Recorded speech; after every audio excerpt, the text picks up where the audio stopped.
Many years ago, my dad had a drinking buddy who was also a school teacher. They knew each other well and would often catch up over a few pints, discussing everything from work to politics to almost anything you could think of. The usual pub banter.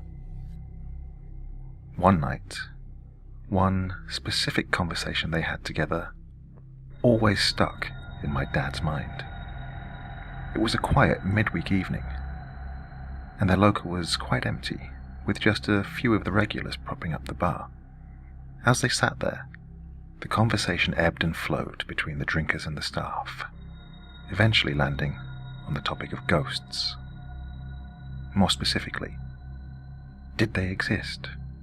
And had anyone there ever seen one? Of course, as these things go, they all took turns describing strange, supernatural occurrences, things that go bump in the night. All of the stories were the same, in that they were second-hand in nature. The accounts were of friends, family, and acquaintances who had encountered the paranormal. But no one there could claim to have seen a ghost themselves. Well, no one but for the school teacher. The story he told my dad and the others there that day was that he had been privy to something quite frightening a few years earlier. In a suburb of Glasgow called Govan Hill, he had an aunt. The man was caught between moves and needed somewhere to sleep for a few nights, and so she happily took him in. It was a small flat with only one bedroom, but there was a sofa bed in the lounge, which was not entirely uncomfortable, and would at least provide him with somewhere to rest before sorting out his living arrangements. After a nice meal and some polite conversation, the schoolteacher's aunt went to her room for an early night. He was tired and hoped to get to sleep soon enough as well, and, after pulling out the sofa bed, switched off the lights and closed his eyes. Quickly, he fell asleep. He awoke to darkness.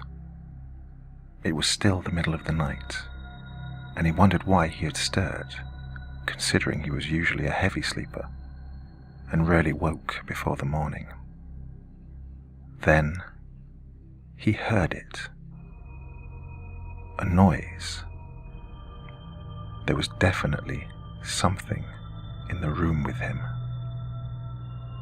The sound was unusual, but not unidentifiable.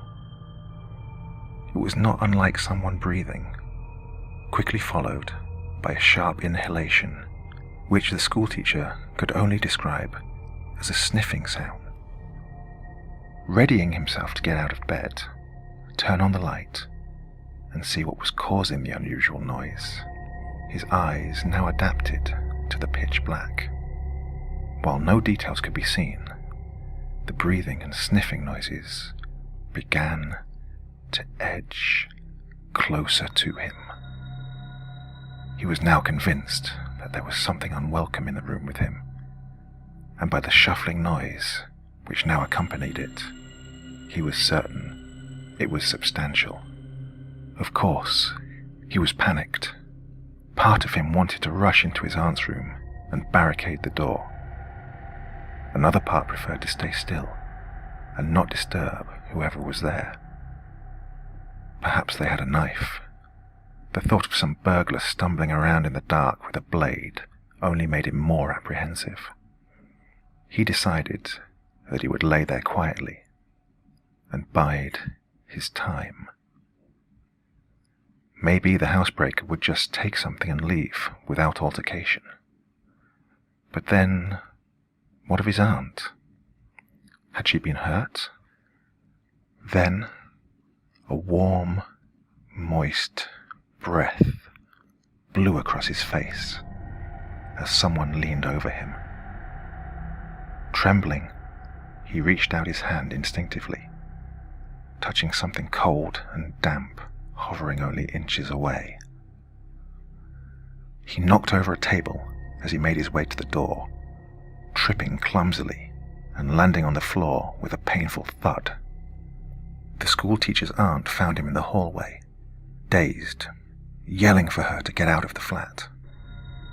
She seemed strangely unafraid, and after switching on all the lights, showed him that the place was quite empty, including where he had slept. Calming his nerves with a drink and a snack, she sat him down and explained what she believed had happened. The story goes, and I know this part to be true, that underneath Govan Hill, and therefore his aunt's flat, there once lay a large network of prosperous and important mines in the 19th and early 20th centuries. While they had been the site of many unfortunate cave-ins, gas leaks, and accidents, the aunt was convinced that she had often heard in that room the noises of those who had lost their lives down there. While she had never experienced anything quite as potent as the schoolteacher, who was visibly shaken, she was more concerned about the poor apparition of an old pit mule trapped in the darkness, trying to sniff its way out from that suffocating place, with only its cold, damp nose to guide it.